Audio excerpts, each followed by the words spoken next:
এক ব্যক্তি আসলো, ধবধবে সাদা কাপড়, কেউ চিনে না, লা ইউরা আলাইহি আসারুস সাফার, তাকে দেখে মুসাফিরও মনে হচ্ছে না, লা ইয়ারিফুহু মিন্না আহাদ, এই অংশটুকু আছে, তাকে দেখে মানে আমাদের মধ্যে কেউ চিনেও না তাকে। এই কথাগুলো কে বলছেন? উমর রাদিয়াল্লাহু আনহু। এসে বসলেন, হাঁটুর সাথে হাঁটু রাখলেন, হাত দুটো উপরে রাখলেন। আদব দেখেন, শিক্ষকের সামনে বসা আদব দেখেন। তিন নবী সাল্লাল্লাহু আলাইহি ওয়াসাল্লামকে জিজ্ঞাসা করলেন, ইয়া মুহাম্মদ, বলেন সাল্লাল্লাহু আলাইহি ওয়াসাল্লাম, সাল্লাল্লাহু আলাইহি ওয়াসাল্লাম, আখবিরনি আনিল ইসলাম, আখবিরনি আনিল ইসলাম, আমাকে ইসলাম সম্পর্কে বলেন, আমাকে ইসলাম সম্পর্কে বলেন। তখন নবী সাল্লাল্লাহু আলাইহি ওয়াসাল্লাম বলছেন, আল ইসলাম, ইসলাম হচ্ছে, ভালো করে শোনেন, ইসলাম হচ্ছে আন তাশহাদা আল্লা ইলাহা ইল্লাল্লাহ, এটা সাক্ষ্য দেওয়া যে আল্লাহ ছাড়া কোনো ইলাহ নাই, মানে জীবনের কোনো ক্ষেত্রে আপনি শিরক করতে পারবেন না। ক্লিয়ার? আমি সংক্ষিপ্ত করে বলছি।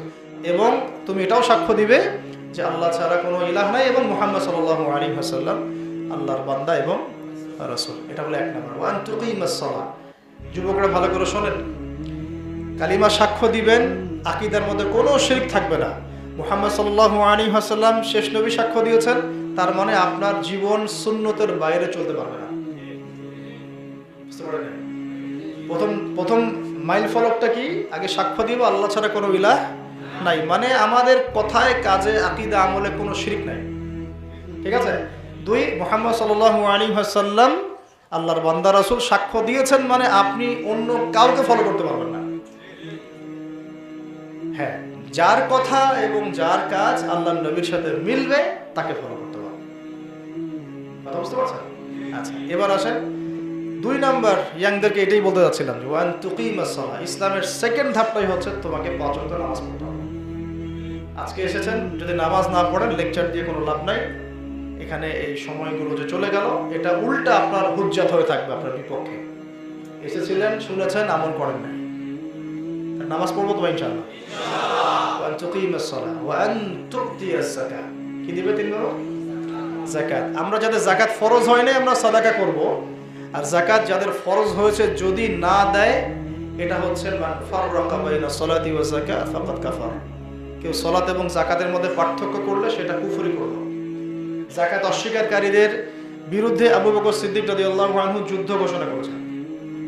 আর আমি ইসলামিক ইকোনমিক্সেরও ছাত্র, আপনাদেরকে বলে দিচ্ছি, শুধুমাত্র যাকাত ভিত্তিক অর্থ ব্যবস্থা যদি চালু করা যেত, তাহলে বাংলার জমিনে একটা গরিব মানুষ খুঁজে পাওয়া যেত। আজকে 20 বছরের যুদ্ধ বিধ্বস্ত যে দেশটা, তারা উঠে দাঁড়িয়েছে না যাকাত ভিত্তিক অর্থনীতির কারণে, হালাল অর্থনীতির কারণে। আরেকটা মাস্টার প্ল্যান তারা করেছে, তারা ডাবল কারেন্সি নীতি নিয়েছে। ডাবল কারেন্সি নীতি, এটা পরে একদিন বলবো ইনশাআল্লাহ। ডাবল, আমাদের এখানে সিঙ্গেল কারেন্সি দেখেন, ডাবল কারেন্সি নীতি আছে, আরো অনেক ব্যাপার স্যাপার আছে। মোল্লারা পিছিয়ে পড়ে নাই, মোল্লার দৌড় মসজিদ পর্যন্ত না, এই মোল্লাদের দৌড় হবে বাইতুল মুকাদ্দাস পর্যন্ত ইনশাআল্লাহ, দেখে নিয়ে। ওদেরও তো আবার আকীদা ঠিক নাই, তাই না ভাই? তাহলে ঠিকটা কাদের আছে? যারা তাগুদের পা চাটে ওদের ঠিক আছে, যারা ইসরায়েলের পক্ষে কথা বলবে ঠিক আছে, হামাসের ভাইদের বিরোধিতা করবে ঠিক আছে, যারা জীবন ইকামতের দিন শব্দ ইউজ করবে না ঠিক আছে, যাদের লেকচারে দাওয়াত জিহাদ শব্দ থাকবে না ওদের ঠিক আছে, এবং যারা বলবে সব হানাফিদের নামাজ জাল তাদের ঠিক আছে, যারা বলবে হানাফি মাযহাব এটা বেদাত ঠিক আছে, মাযহাব মানা শিরক তাহলে ঠিক আছে, নাকি ভাই? এটাই তো শিখতেছি দিন দিন আর কি। আল্লাহ পাক আমাদেরকে এই জাহেলিয়াত থেকে হেফাজত করে নেয়। যাকাত দিবেন।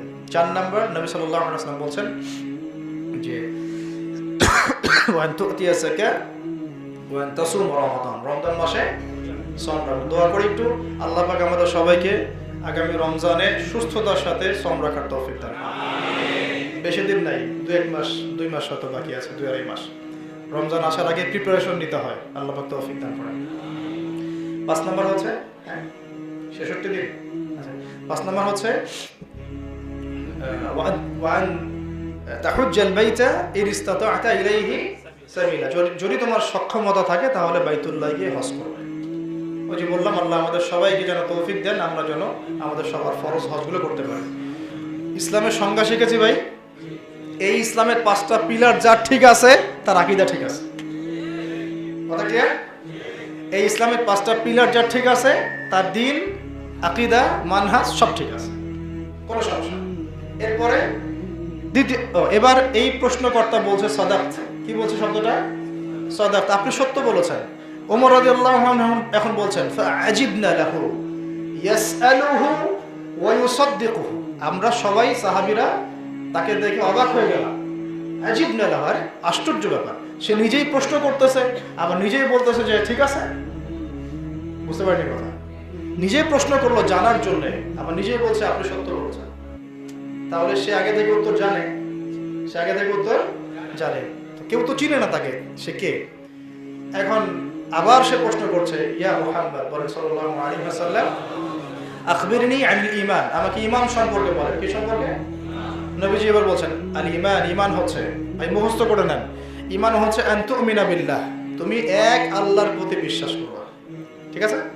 ওয়া মালাইকাতিহি, সমস্ত ফেরেশতাদের প্রতি বিশ্বাস করবা। 3 ওয়া কুতুবিহি, সব আসমানি কিতাবে বিশ্বাস করবা। 4 ওয়া রুসুলিহি, সমস্ত আম্বিয়া কেরামের উপর বিশ্বাস করবা। 5 নাম্বার ওয়াল ইয়াউমিল আখির, পরকালের বিশ্বাস করবা। আর 6 নাম্বার ওয়া আন তুমিনা বিল কদরি খায়রিহি ওয়া শাররিহি, এবং তাকদীর বা ভাগ্যের ভালো মন্দের প্রতি তুমি বিশ্বাস করো। কয়টা পিলার ঈমানের? ইসলামের কয় পিলার? ইসলামের 5 পিলার আছে, মানে দিন ঠিক আছে, ঠিক আছে? ঈমানের এটা কয় পিলার? 6 পিলার। এই 6 পিলারের ব্যাপারে ওলামায়ে কেরামের যে মানে মত, সেটা হচ্ছে যে এখানে 3টা কাজ করতে হবে। একটা হচ্ছে তাসদীক বিল জিনান, আপনাকে অন্তর থেকে 6টা পিলারকে বিশ্বাস করতে হবে। অন্তর থেকে বিশ্বাস করি তো না, মাশাআল্লাহ। ওয়াল ইকরার বিল লিসান, মুখে স্বীকার করতে হবে, মুখে স্বীকার করতে হবে। 3 নাম্বার হচ্ছে ওয়াল আমালু বিল আরকান, কাজে এটাকে প্রমাণ করতে হবে। এখন বোঝেন, ঈমান এটা বিশ্বাস, স্বীকৃতি, কাজের ব্যাপার। এখন এখানে 2টা দল, আপনাকে আমি 3টা গ্রুপ সম্পর্কে বলছি, খুব ভালো করে মনোযোগ দিয়ে শোনেন। এটা আপনাদের অনেক প্রশ্নের উত্তর দিয়ে দিব অনলাইনে, যে বিভ্রান্তিগুলো ছড়িয়েছে এর অনেকগুলোর উত্তর এখানে চলে আসবে এই 3টা লাইনে। এই ঈমানের 6 পিলারের মধ্যে মনে বিশ্বাসটা হচ্ছে মূল শেকড়, ঠিক আছে? মনে বিশ্বাসটা মূল শেকড়। মুখে আপনি স্বীকারও করলেন, মনে বিশ্বাস করলেন, মুখে স্বীকার করলেন। আর কাজের যে ব্যাপারটা, কাজে বাস্তবায়ন, এটাকে আমরা বলি ফুরুরু বা শাখা প্রশাখা। কাজ করতে গেলে মানুষের ভুল হতে পারে, কাজ করতে গেলে মানুষের ভুল হতে পারে, গুনাহগার হতে পারে, গুনাহ হয়ে যেতে পারে, কেউ সুদ খেয়েছে, কেউ জেনা করেছে ইত্যাদি। মানে গুনার কারণে আমরা কাউকে কাফের বলবো না। গুনার কারণে, কবিরা গুনার কারণে আমরা কাউকে কাফের বলবো না। এখন এখানে 2টা দল এমন হয়েছে যে যারা এই আকীদা বা বিশ্বাস পোষণ করে যে কবিরা গুনাহ করলেই মানুষ কাফের হয়ে যায়। ভালো করে বোঝেন ভাই, এই জায়গাটা খুব ভালো করে বোঝেন। যারা এই বিশ্বাস করে যে কবিরা গুনাহ করলেই কেউ কাফের হয়ে যায়, এদেরকে আকীদাগত উসুলের ভাষায় আমরা বলি খারেজি। খারেজির সংজ্ঞা শুনলেন আজকে? কাদেরকে বলে খারেজি? বলে যারা কবিরা গুনাহগার ব্যক্তিদেরকে কাফের মনে করে এবং তাদেরকে হত্যা জায়েজ মনে করে। ক্লিয়ার কথা? তাদের রক্ত সম্পদ হালাল মনে করে। বলেন তো, পুরা বাংলার মাটিতে কোনোদিনও কেউ এরকম কোনো কথা বলেছে যে এই যে গুনাহগার জেনা করছে, ব্যভিচার করছে, সুদ খাচ্ছে ইত্যাদি ইত্যাদি, এমনকি আল্লাহ বিরোধী আইনও যারা করেছে ওদেরকেও কি কোনো আলেম বলেছে এরা কাফের হয়ে গেছে? কেউ বলেছে কখনো? তাহলে এটা কোত্থেকে নতুন একটা সংজ্ঞা নিয়ে আসলো? দেখেন, আপনি আকীদা তাহাবিয়া বইয়ের মধ্যে পড়ে দেখেন, এই ডেফিনেশনটা দিয়ে আছে যে যারা কবিরা গুনাহগার ব্যক্তিদেরকে কাফের মনে করে এবং তাদেরকে হত্যাযোগ্য মনে করে, এদেরকে বলা হয় খারেজি। পলিটিক্যাল অ্যানালাইসিস করলে কেউ কখনো খারেজি হয়ে যায় না, একদম মুখের উপর জবাব দিবেন। শাসকের সামনে দাঁড়িয়েও, জালেম শাসকের সামনে দাঁড়িয়েও যদি কেউ হক কথা বলে, সে খারেজি হয়ে যায় না। কথা বুঝতে পারেন? জালেম, ফাসেক, মুশরিক, মুনাফিক, কাফের যদি থাকে উপরে, তার সামনে দাঁড়িয়েও যদি কেউ হক কথাটা বলে এবং তার জুলুমের প্রতিবাদ করে, সে কশ্চিন কালেও খারেজি হয়ে যাবে না। যদি এই সংজ্ঞা অনুযায়ী কেউ খাওয়ারিজমটাকে নিয়ে আসে, তাহলে আব্দুল্লাহ বিন জুবাইর রাদিয়াল্লাহু আনহুকে তারা কি বলবে বলেন? তা ইয়েজিদের বিরুদ্ধে যারা দাঁড়িয়েছিল ওদেরকে কি বলবে? যারা হাররার যুদ্ধে ইয়াজিদ বাহিনীর বিরুদ্ধে অবস্থান নিয়েছিল ওদেরকে তারা কি বলবে? হাজ্জাজ বিন ইউসুফের বিরুদ্ধে যে সাহাবীরা দাঁড়িয়েছিলেন তাদেরকে তারা কি বলবে? ওদের সংজ্ঞানুযায়ী তাহলে এই সাহাবীরাও খারেজি? নাউযুবিল্লাহ, আস্তাগফিরুল্লাহ। আমি যে 4টা পয়েন্ট বললাম বুঝতে পারছেন কি? ইয়াজিদ আক্রমণ করেছিল মদিনা, মদিনাবাসী প্রতিহত করেছে। ইয়াজিদের সামরিক আগ্রাসন মদিনাবাসী অস্ত্র দিয়ে ঠেকিয়েছে। তাহলে কি এই শাসকের বিরুদ্ধে যাওয়ার কারণে তারা খারেজি হয়ে গেছে? আব্দুল্লাহ বিন জুবাইর রাদিয়াল্লাহু আনহু মক্কায় ছিলেন, হাজ্জাজ বিন ইউসুফ এবং ইয়াজিদের পরবর্তী আর কি এর আক্রমণ করেছে, করে মক্কা মিনজেনিক দিয়ে ধ্বংস করার চেষ্টা করেছে। আব্দুল্লাহ বিন জুবাইর রাদিয়াল্লাহু আনহু শক্ত হাতে অস্ত্র দিয়ে প্রতিবাদ করেছেন। আব্দুল্লাহ বিন জুবাইর রাদিয়াল্লাহু আনহু কি খারেজি? খারেজি ম্যানুফ্যাকচার্ড কোম্পানিকে জিজ্ঞাসা করে, যাদেরকে কোনো একটা নাম দিলেই খারেজি হয়ে বের হয়ে চলে আসে। আব্দুর রহমান, তার আকীদা কেমন? ওয়াজ শোনা যাবে না, খারেজি। আব্দুর রহিম, তার আকীদা কেমন? ওয়াজ শোনা যাবে না, জাহমিয়া। অমুক আর কি কি নাম আছে বলেন, একটা দুটো নাম। হ্যাঁ, রহিম, করিম, তাদের ওয়াজ শোনা যাবে না, শোনা যাবে না, কারণ তারা খারেজি, মুরজিয়া ইত্যাদি। আপনাদেরকে আজকে আমি স্পষ্ট করে বোঝালাম যে খারেজি আকীদা কাকে বলে। এটা ঈমানের সাথে সম্পৃক্ত, আকীদার সাথে সম্পৃক্ত। যদি কোনো মুসলমান, আপনি, আমি বা যে কোনো দল, যে কোনো জামাত, যেই হোক, তারা যদি মনে করে যে কবিরা গুনাহ করেছে, এরা সুদ খেয়েছে, এরা ঘুষ খেয়েছে, দুর্নীতি করেছে, জেনা করেছে, আল্লাহ বিরোধী আইনও বাস্তবায়ন করেছে, এরা সবাই কাফের হয়ে গেছে, এদেরকে হত্যা করো, হত্যা করা যায়, তাহলে অবশ্যই এরা খারেজি। কথা ক্লিয়ার? এই কথা কি কেউ বলেছে বাংলাদেশের মাটিতে যে বাংলাদেশের মুসলমানরা যে সুদ খায়, বাংলাদেশের মুসলমানরা ঘুষ নিচ্ছে, বাংলাদেশের অনেক বড় বড় নেতা দুর্নীতি করছে, এরা এই কবিরা গুনাহগুলো করার কারণে সব কাফের হয়ে গেছে, এদেরকে মারো, এই কথা আমার মুখ থেকে কখনো শুনেছেন? অন্য কোনো আলেমের মুখ থেকে শুনেছেন? তাহলে এরা কত বড় ফিতনাবাজ, চিন্তা করেন। এরা মানুষকে বিতর্কিত করতে, কথা বানাতেও মানে বাদ রাখে না, এটা কথা বানায় চালু করে দেবে। আমি এটা নিয়ে আরেকদিন একটা লেকচার দিব ইনশাআল্লাহ, যে কোন কোন জায়গায় তারা খেয়ানত করেছে। এখন আমাদেরকে এটা বলতে হচ্ছে, কারণ হচ্ছে না বললে নীরবতাকে, ভদ্রতাকে এবং আমাদের সবরটাকে এরা দুর্বলতা মনে করছে। ঠিক আছে, আমরা সবর করছি দীর্ঘদিন, সবর করেই যাচ্ছি, কিছুই বলছি না, কিন্তু আস্ফালন থেমে থাকছে না। তাহলে আজকে বুঝলেন ঈমানের পিলার কয়টা ভাই? 6টা। 6 পিলারে আমি প্রথমে মনে বিশ্বাস করব, তারপরে মুখে স্বীকার করব এবং কাজে বাস্তবায়ন করব। কাজে বাস্তবায়ন করতে গিয়ে যদি কেউ কবিরা গুনাহ করে ফেলে, সে কি কাফের হয়ে যাবে? তার তওবার দরজা খোলা আছে, সে আবার তওবা করে ফিরে আসলেই মুমিন ইনশাআল্লাহ। আবার একই সাথে কেউ যদি শুধুমাত্র বলে আমি মনে বিশ্বাস করেছি, লা ইলাহা ইল্লাল্লাহ মুখে পড়েছি, ব্যাস, আমার আমলের দরকার নাই, এমন যদি কেউ বলে যে আমল করারই দরকার নাই, নামাজের দরকার নাই, রোজার দরকার নাই, হজ জাকাত কিচ্ছু লাগে না, আমি তো মনে বিশ্বাস করি আল্লাহ আছে, আমি তো বলেছি লা ইলাহা ইল্লাল্লাহ মুহাম্মাদুর রাসূলুল্লাহ সাল্লাল্লাহু আলাইহি ওয়াসাল্লাম, হ্যাঁ, এই আকীদা যাদের থাকে, এই ওয়াক্তের পরে বলতেছি, এরকম বিশ্বাস যদি কারো থাকে, এদেরকে বলা হয় আকীদাগত পরিভাষায় মুরজিয়া। কি বলা হয়? মুরজিয়া শব্দের অর্থ হচ্ছে শৈথিল্যতাবাদী। কি অর্থ? খারেজি অর্থ যেমন চরমপন্থী, এটা হচ্ছে কি শৈথিল্যতাবাদী। তাহলে আমরা আহলুস সুন্নাহ ওয়াল জামার আকীদাটা কি? তাহলে আহলুস সুন্নাহ ওয়াল জামার আকীদা হচ্ছে যে ঈমান এর মূল হচ্ছে আপনার বিশ্বাস এবং স্বীকৃতি, কাজ হচ্ছে শাখা। কাজে ভুল ত্রুটি হলে, কবিরা গুনাহ করলেই কেউ কাফের হয়ে যাবে না, বরং তওবার দরজা খোলা আছে, সে পুনরায় তওবা করে ফিরে আসতে পারে। শেষমেশ সে কোন অবস্থায় মৃত্যুবরণ করবে সেটা আল্লাহর হাতে। আর কবিরা গুনার কারণে আমরা কোনো মুসলমানকে কখনোই হত্যাযোগ্য বলবো ব্যাস।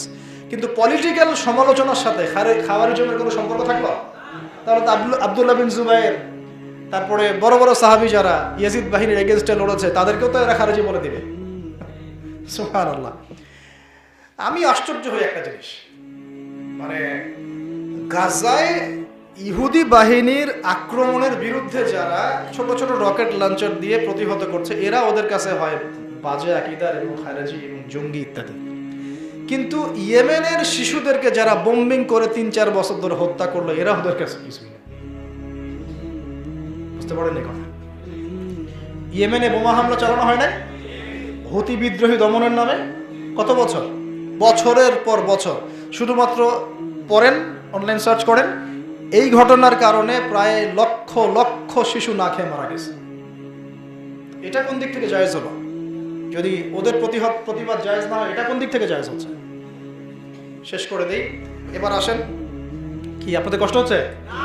আচ্ছা, আমি আর 10 মিনিটের বেশি সময় নেব না ইনশাআল্লাহ, হাদিসটা শেষ করে দিচ্ছি। তাহলে ইমানের কয় পিলার শিখেছেন? ইসলামের, এই ব্যক্তি বলছে সাদাকত, আপনি সত্য বলেছেন। কোন ব্যক্তি মনে আছে ওই ব্যক্তির কথা? ওই ব্যক্তির গায়ের কাপড়ের রং কি? চুল কেমন? বসেছে কেমন করে? হাঁটুর সাথে হাঁটু লাগিয়ে, মাশাআল্লাহ। হাত কোথায়? চিন্তা করেন হাদিস কত সূক্ষ্মভাবে এসেছে। এবার তিনি তৃতীয় প্রশ্ন করছেন, এটা আমাদের ইয়াং জেনারেশনের প্রত্যেক ভাইয়ের জন্য। তিনি বলছেন, ইয়া মুহাম্মদ সাল্লাল্লাহু আলাইহি ওয়াসাল্লাম, আখবিরনি আনিল ইহসান, আখবিরনি আনিল ইহসান। ইহসান কাকে বলে? ইহসান কাকে বলে? 3 নম্বর কোশ্চেন। নবী সাল্লাল্লাহু আলাইহি ওয়াসাল্লাম বলছেন, আন তা'বুদাল্লাহা কাআন্নাকা তারাহ ফাইন লাম তাকুন তারাহু ফাইন্নাহু ইয়ারাক। আরবি হয়তো অনেকে বুঝেন না, আমি বুঝাই দিচ্ছি। আল্লাহর নবী বলছেন, বলেন সাল্লাল্লাহু আলাইহি ওয়াসাল্লাম, আন তা'বুদাল্লাহা, তুমি এমন ভাবে আল্লাহর ইবাদত করবে, কাআন্নাকা তারাহু, যেন তুমি আল্লাহকে দেখতে পাচ্ছ। ওয়া ইন লাম তাকুন তারাহ, তুমি যদি আল্লাহকে দেখতে না পারো, কারণ বাইরের চোখ দিয়ে আল্লাহকে দেখা যাচ্ছে না, তাছে। ফাইন লাম তাকুন তারাহু ফাইন্নাহু ইয়ারাক, মনে রাখবে অবশ্যই আল্লাহ তোমাকে দেখছে। কেন ইয়াংদের কথাটা বললাম শুনেন। আমরা অনেক সময় একটা ফ্লোতে থাকি, ইবাদত করি, ছেড়ে দেই, এই ইবাদত করি, আবার পাপ হয়ে যায়, আবার এটা, আবার সেটা, অস্থিরতা। ইস্তিকামা, স্থির নাই। আমরা যদি এই ইহসান ঠিক থাকতো আমাদের, মানে আল্লাহ পাক সবসময় আমাকে দেখছেন, সবসময় আল্লাহ হাজির, সবসময় নাজির, এই চিন্তাটা থাকলে আমরা কোশ্চিন কালেও কোনো মেয়ের সাথে কথা বলতে পারতাম, আমরা কোশ্চিন কালেও কোনো মেয়েকে নিয়ে ঘুরতে পারতাম, আমরা কোশ্চিন কালেও ওদেরকে নিয়ে কফি খাইতে পারতাম, ওদের সাথে চ্যাট করতে পারতাম না। এই প্রবলেমগুলো আমাদের ইয়াংদের ইমানের জাজবাটা কমাই দিচ্ছে। কোশ্চিন কালে আল্লাহকে হাজির নাজির জানলে, ইহসান থাকলে কেউ পর্ন দেখতে পারত না, পারতো? বলেন পারত না। ঠিক একইভাবে আমরা বড়রা যারা, আমরা যদি আল্লাহকে হাজির নাজির জানতাম, আমরা কোশ্চিন কালেও সুদ খাইতে পারতাম না ভাই, মাপে কম দিতে পারতাম না। আবার রাজনীতিবিদ যারা আছেন, আপনারা যদি আল্লাহকে হাজির নাজির জানতেন, কোনোদিনও আল্লাহ পাকের আইনের বিরুদ্ধে কোনো আইন করতে পারতেন না, কোনোদিনও আপনি দুর্নীতির আশ্রয় নিতে পারতেন না। যারা প্রশাসনে আছেন, বিভিন্ন জায়গায় আছেন, আর অনেক বড় বড় সেক্টরে আছেন, আমাদের দেশের প্রধান সমস্যাটা কি বলেন তো? করাপশন। সারা দুনিয়া জানে আমাদের দেশের মূল সমস্যা কি।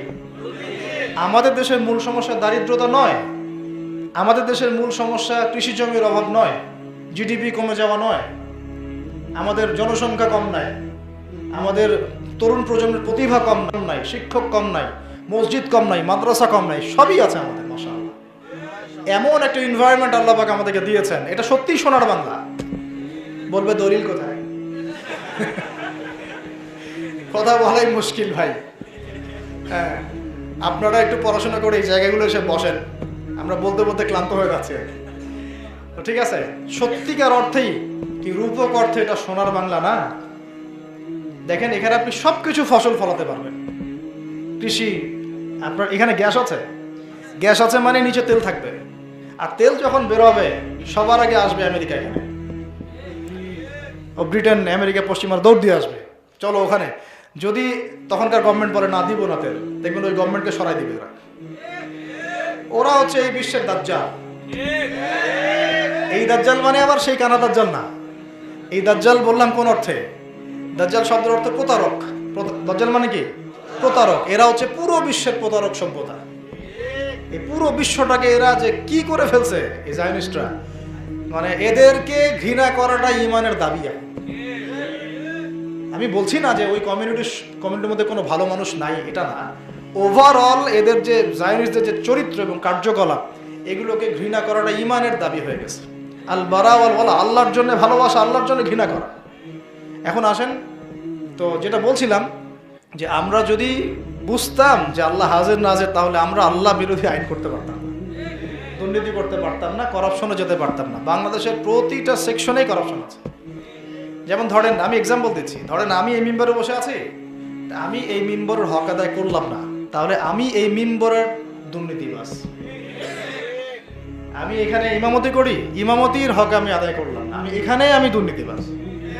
কমিটিতে আপনি আছেন, কমিটির হক আপনি আদায় করলেন না, তাহলে কমিটির মধ্যে দুর্নীতিবাজ। পরিবারে আছেন, পরিবারে আপনি ইসলাম প্রতিষ্ঠার চেষ্টা করতেছেন না, পরিবারে আপনি করাপশন করতেছেন। শিক্ষকতা করতেছেন, ওখানে আপনি ফাঁকি দিচ্ছেন, ওইখানে করাপশন হচ্ছে। প্রতিটা সেকশনে আলু বেগুন পেঁয়াজ রসুন কিনতে যাচ্ছেন, ও মাপে কম দিয়ে দিচ্ছে, ওখানেও দুর্নীতি করতেছে।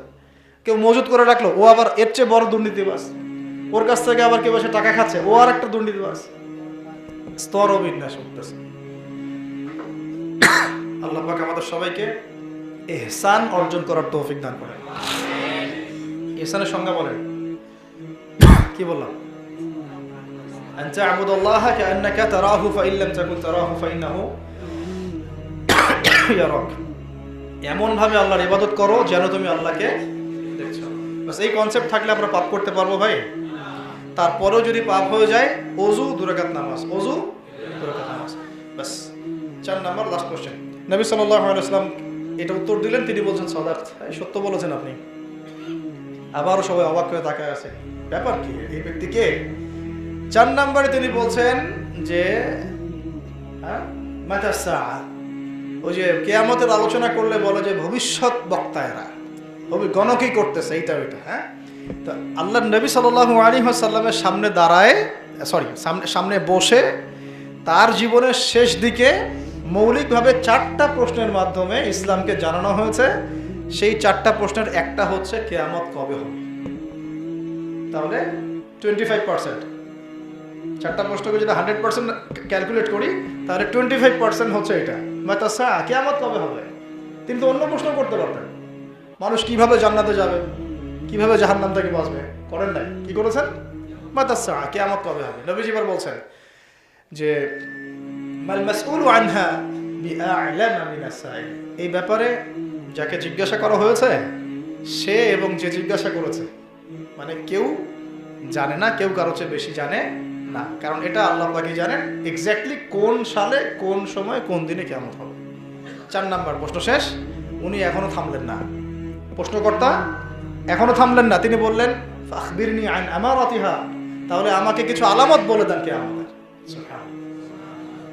আবার কাউন্টার প্রশ্ন করলেন, অন্য কোনো প্রশ্ন কিন্তু তিনি কাউন্টার প্রশ্ন করেন নাই, করেছেন এই কিয়ামতের ব্যাপারে এসে তিনি আবার কাউন্টার প্রশ্ন করলেন।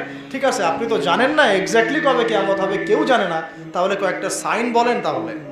তাহলে আলামতগুলো নিয়ে আলোচনা করাটা কি নবীর সুন্নাহ না অন্য কারো সুন্নাহ? সুবহানাল্লাহ। সাহাবীরা পর্যন্ত এগুলো নিয়ে আলোচনা করতেন। কেন করতেন? হতাশ হয়ে যাওয়ার জন্য? বরং সচেতনতা তৈরি করার জন্য, যে আমরা আবার সেই ফিতনায় পড়ে না যাই। এটা উদ্দেশ্য ছিল। এখন কিছু মানুষ চায় না যে মানুষ ওই ফিউচারগুলো জানুক, জানলে তো ওরা গন্তব্য চিনে ফেলবে। গন্তব্য কোথায়? বাইতুল মুকাদ্দাস। গন্তব্য কোথায়? বাইতুল মুকাদ্দাস। এবার নবীজি বলছেন ঠিক আছে, আলামত বলে দিচ্ছেন তিনি মাত্র 2টা। কয়টা ভাই? দেখেন অন্য হাদিসে বহু আলামত আছে, কিন্তু জীবনের শেষ দিকের এই হাদিসে মাত্র 2টা, মাত্র। তার 1 নাম্বার হচ্ছে, ঢাকাবাসী শোনেন ভালো করে,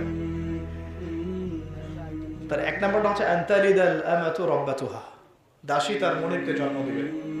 দাসী তার মনিবকে, এটা কি বাহ্যিক অর্থে হতে পারে?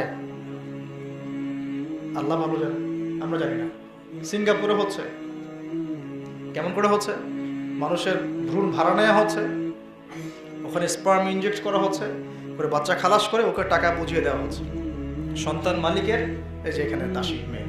আমি বলছি না যে এটাই ব্যাখ্যা, এটাই অ্যাপ্রোপ্রিয়েট ব্যাখ্যা, আমি এটা দাবি করছি না। আল্লাহ চাইলে হতেও পারে, না চাইলে না। সঠিক হলে আল্লাহর পক্ষ থেকে, ভুল হলে আমার পক্ষ থেকে। 2 নম্বর ব্যাখ্যা আলেমরা করেছেন এভাবে, যে শেষ জামানায় পিতা মাতার সাথে দাস দাসীর মতো আচরণ করা হবে। এটা তো বাস্তব, পুরা বাস্তব, বেশক কোনো সন্দেহ নাই। ঘরে ঘরে পিতা মাতাদের সাথে এই সমস্যাটা চলতেছে। আবার পিতা মাতারাও কিন্তু এখন ঘরে ঘরে সন্তানের উপর জুলুম করতেছে, এটাও কিন্তু হচ্ছে। এখন কিন্তু দুটোই হচ্ছে। একতরফা কথা আমি বলতে যাচ্ছি না। অনেক পিতা মাতা সন্তানের উপর জুলুম করতেছেন। ওরা নামাজ পড়তে চায়, আপনি বাধা দিচ্ছেন। পর্দা করতে চায়, বাধা দিচ্ছেন। ইসলামী বই পুস্তক পড়তে চায়, আপনি বাধা দিচ্ছেন। আপনি কোচিংয়ে না গেলে ওকে শাসন করতেছেন, মসজিদে না গেলে কিছু বলেন না। পিতা মাতারা কি সন্তানের উপর জুলুম করতেছে না?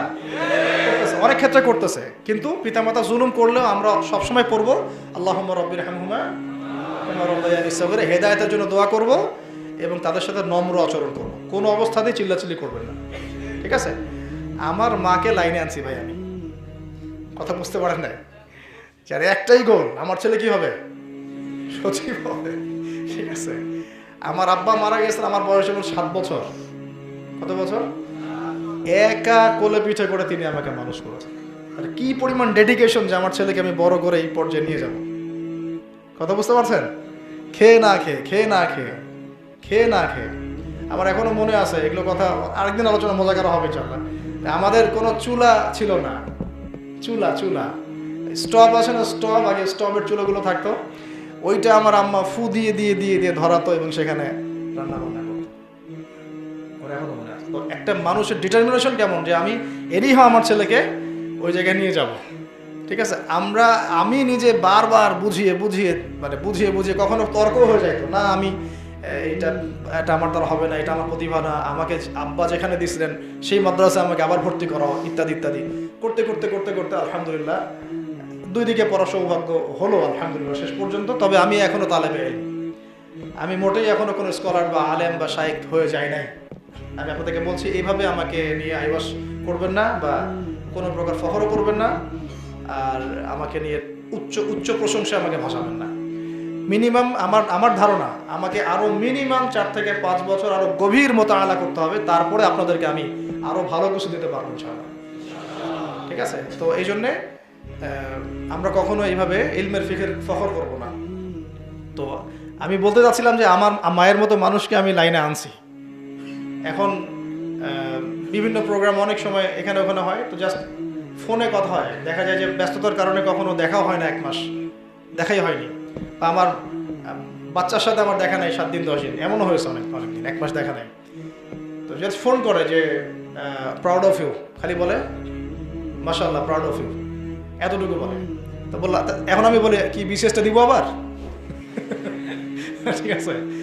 তো এত খারাপ ছিলাম না স্টুডেন্ট যে বিসিএস দিতে পারতাম না, কিন্তু এখানে তো প্রতিভার মূল্যায়ন নাই, প্রতিভার কোনো মূল্যায়ন আছে? আর আমি বিশেষ ক্যাডার হয়ে এমন একজনকে কেন স্যালুট করব যে ব্যক্তি একজন দুর্নীতিবাজ, একজন মেজর, কর্নেল, আর্মি অফিসার, বড় বড় যারা প্রতিভাবান মানুষ, এরা এমন মানুষকে স্যালুট করে যারা ওর জুতো ওঠানোর যোগ্য না। তাহলে এই গায়রথীনতার পরিচয় আমরা কেন দেব? তো এইসব আমরা রিজাইন লেটার দিয়ে চলে আসলাম, দরকারই নেই, করার দরকার নেই। রিজিক কি থেমে আছে? আচ্ছা, কোথায় ছিলাম ভাই? পিতামাতার সাথে ভালো ব্যবহার করব, খারাপ ব্যবহার করব না, এটা একটা ব্যাখ্যা হতে পারে। আরেকটা ব্যাখ্যা শোনেন, আনতালিদ আলামাতু রাব্বাস সুহার ব্যাখ্যা হচ্ছে শেষ জামানায় ন্যায় অন্যায়, হক বাতিল, সত্য মিথ্যা, হালাল হারাম এর মানদণ্ডটা উল্টে যাবে। কথা বুঝতে পারছেন? একটু ধৈর্য ধরেন, জাস্ট 5 মিনিট। শেষ জামানায় হক বাতিল, সত্য মিথ্যা, ন্যায় অন্যায়, হালাল হারামের মানদণ্ড উল্টে যাবে। আনতারিদ আল আমাতু রাব্বাতুহা, দাসী মনিবকে জন্ম দেওয়ার মানে হচ্ছে পুরো ব্যাপারটাই উল্টে যাওয়া। এখন কি সেই যুগ আসে নাই? হক বাতিল হয়ে যাচ্ছে না? বাতিলগুলো হক হয় নাই? সত্যকে মানুষ মিথ্যা বলছে না? মিথ্যাকে সত্য বলছে না? সবচেয়ে আমানতদার ব্যক্তিকে খেয়ানতকারী বলছে না? খেয়ানতকারী ব্যক্তিকে বলছে চরিত্র হলো ফুলের মতো পবিত্র, তাই বলছে না? এটা সেই যুগ চলতেছে, কোনো সন্দেহ নেই। এটা হলো একটা আলামত কেয়ামতের। তার মানে কেয়ামতের আগে যে সমাজ সভ্যতা বিশ্বটা থাকবে, এর মধ্যে পুরা উল্টা পাল্টা জিনিস হবে সব। তাহলে দিলাম তো রব্বা তো জাস্ট এটা চলতেছে এখন।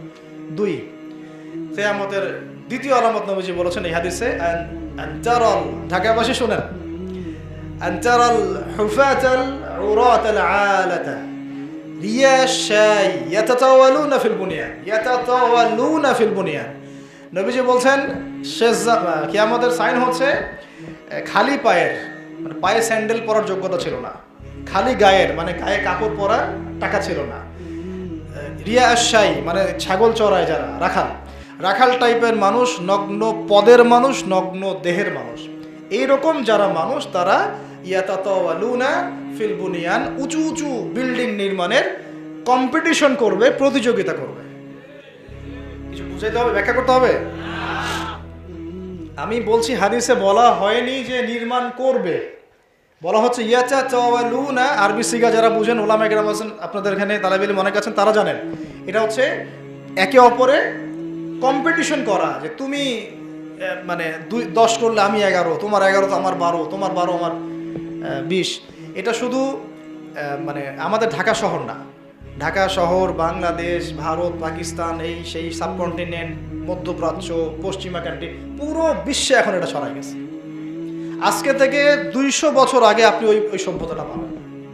লাস্ট 200 বছর আপনি দেখবেন যে পুরা ওয়ার্ল্ডের মধ্যে এটা ছড়াই পড়ছে। তাহলে এখন চিন্তা করেন যে হাদিসটা নবী সাল্লাল্লাহু আলাইহি ওয়াসাল্লাম কতটা মানে এক্সাক্ট জায়গায় বলেছেন যে এইরকম হবে কিয়ামতের আগে মানুষের অবস্থা। তো আমি একটা প্রশ্ন করি, দেখি যে এটা কিভাবে সম্ভব? নগ্ন পায়ের নগ্ন গায়ের মানুষ কেমনে অট্টালিকা নির্মাণ করতে পারবে?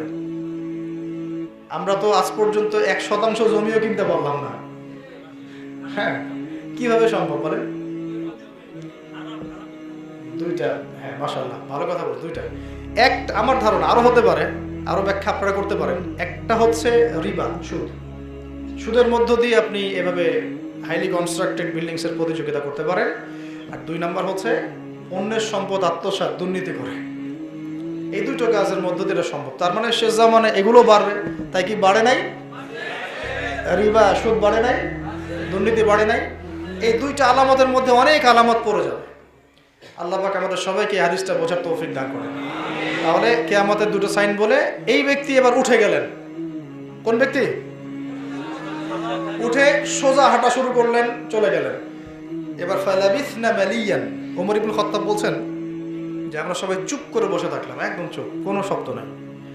তো এরপরে নবীজি নিজেই বললেন, ইয়া ওমর, হে ওমর, আতাদরি মানি সাইল, আতাদরি মানি সাইল, তুমি কি জানো যে এই ব্যক্তি কে ছিল যে জিজ্ঞাসা করে গেল? তো তিনি বলছেন, আল্লাহু ওয়া রাসূলুহু আ'লাম, আল্লাহ এবং তার রাসূল ভালো জানেন। এটা কথা বলার আদব, আল্লাহ এবং তার রাসূল ভালো জানেন। তখন তিনি বলছেন, ইন্নাহু জিবরিল, ইন্নাহু, সুবহানাল্লাহ, ইন্নাহু জিবরিল, তিনি হচ্ছেন জিবরাইল আলাইহিস সালাম। মানুষের রূপ ধরে আসছেন, কিন্তু মানুষের রূপ ধরে, কাপড় পরে, সুন্দর করে, পরিপাটি হয়ে। কেন আসছেন? আতাকুম ইউআল্লিমুকুম দীনাকুম, 3টা শব্দ বলছে শেষে। আতাকুম, তিনি এসেছিলেন তোমাদের কাছে, ইউআল্লিমুকুম, তোমাদেরকে শেখাতে। তিনি এসেছিলেন তোমাদের সামনে তোমাদেরকে শেখাতে। আতাকুম ইউআল্লিমুকুম দীনাকুম, তোমাদের দিন তোমাদেরকে শেখাতে তোমাদের কাছে এসেছেন জিবরাইল আলাইহিস সালাম। এই হাদিসটা নবী সাল্লাল্লাহু আলাইহি ওয়াসাল্লামের জীবনের শেষের দিকের হাদিস। আমরা এই হাদিসের মধ্যে মৌলিকভাবে 5টা বিষয় পাচ্ছি। এক, ইসলামের সংজ্ঞা। পিলার কয়টা ভাই? 5টা। 2 নাম্বার পেয়েছি ঈমানের সংজ্ঞা। পিলার কয়টা? ওখান থেকে আমরা মুরজিয়া খারেজি 2টাই বুঝেছি। মুরজিয়া খারেজি 2টাই বুঝেছি। তাহলে খারিজিয়া কি তার মনে থাকবে তো? কবিরা গুনাহগার ব্যক্তিকে কাফের মনে করে। আর যদি কেউ মানে স্বৈরাচারী শাসকের সামনে দাঁড়িয়ে সত্য কথা বলে, খারিজি হয়ে যাবে? আচ্ছা। 3 নাম্বার হচ্ছে ইহসান কাকে বলে? কাকে বলে? শুধু আল্লাহ রাব্বুল আলামিনকে হাজির নাজির জেনে ইবাদত করা, এমন ভাবে করা যেন আমি আল্লাহকে দেখছি অথবা আল্লাহ পাক আমাকে দেখছেন, বিশ্বাস রাখা। 4, মৌলিক প্রশ্ন, কিয়ামত কবে হবে? এটা তাহলে ইসলামের মধ্যে কিয়ামত কবে হবে এই সচেতনতা থাকাটা জরুরি না? জরুরি না? নবী যখন বলেছেন সাল্লাল্লাহু আলাইহি ওয়াসাল্লাম আমি জানি না, তিনি কি প্রশ্ন থামিয়ে দিয়েছেন? আবার প্রশ্ন করেছেন, আলামত বলেন। তাহলে কয়টা আলামত বলা হচ্ছে এখানে? 2টা বলেন দেখি কি কি? দাসী মনিবকে জন্ম দিবে। আর কারা অট্টালিকা নির্মাণের প্রতিযোগিতা করবে? সমাজের সবচেয়ে নিম্ন শ্রেণীর নগ্ন পদের নগ্ন দেহের মানুষেরা। জি, আল্লাহ পাক আমাদের সবাইকে এই হাদিসটাকে বোঝার এবং আমল করার তৌফিক দান করেন। এবং সবশেষ কথা হলো, এই হাদিসটার নাম হচ্ছে হাদিসে জিবরিল। হাদিসে জিবরিল, এটা আপনারা বাসায় গিয়ে পড়ে দেখবেন ইনশাআল্লাহ। ফয়জুল কালাম কিতাবে আছে, মিশকাতে আছে, সহিহ মুসলিমের মধ্যেও আছে। আল্লাহ রাব্বুল আলামিন আমাদের সবাইকে আজকের যে আলোচনাগুলো হলো এগুলো বুঝে আমল করার তৌফিক এনায়েত করেন। আমিন। আমাদের সবাইকে আল্লাহ পাক যেন 5 ওয়াক্ত নামাজ জামাতে পড়ার তৌফিক এনায়েত করেন, হালাল খাওয়ার তৌফিক দান করেন, দ্বীনি জ্ঞান অর্জনের তৌফিক দান করেন, উলামায়ে কেরামের সহবতে থাকার তৌফিক দান করেন এবং ইসলামের জন্য দাওয়াতের কাজ করার তৌফিক দান করেন এবং আল্লাহ রাব্বুল আলামিনের জন্য আমাদের জান মাল উৎসর্গ করার মতো মানসিকতা আল্লাহ